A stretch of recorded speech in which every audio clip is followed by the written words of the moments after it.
যে দেশে মেয়েদের বিয়ের জন্য পণ দিতে হয়, পাত্রী কালো না ফর্সা, রোগা না মোটা, লম্বা না বেটে, এইসব খতিয়ান দিতে হয়, সেই দেশে আবার কিসের নারী দিবস?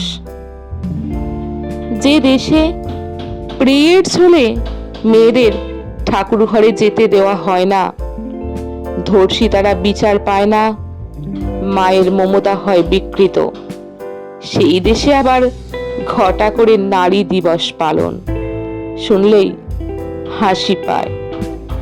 যে দেশে স্যানিটারি ন্যাপকিন এখনো লুকিয়ে আনতে হয়, জামায় রক্তের দাগ লাগলে মা কাকিমার বয়সী মানুষগুলো ঘৃণায় মুখ সিটকায়, সে দেশে আবার কিসের নারী দিবস? যে দেশে মেয়েদের পোশাক দেখে তাদের চরিত্র নির্ধারণ করা হয়, যে দেশে ভোগ করার জন্য একটা শরীর হলেই হলো, তা ৮ হোক বা ৮০, সেই দেশে আবার কিসের নারী দিবস?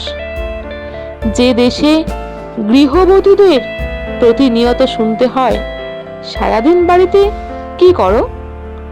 যে দেশে প্রেমে প্রত্যাখ্যানের পর ছেলেরা প্রতিশোধ নেবার জন্য প্রেমিকার মুখ অ্যাসিডে ভিজিয়ে দেয়, সেই দেশে আবার কিসের নারী দিবস? যে দেশে গর্ভে বেড়ে ওঠা কন্যা ভ্রূণকে অবলীলায় হত্যা করা হয়, সে দেশ আবার ঘটা করে পালন করে নারী দিবস। যেদিন নারী পাবে তার যোগ্য সম্মান, প্রকৃত অধিকার, যেদিন নারীর যন্ত্রণায় নারীরা আসবে তার পাশে, সেদিনই হবে প্রকৃত নারী দিবস।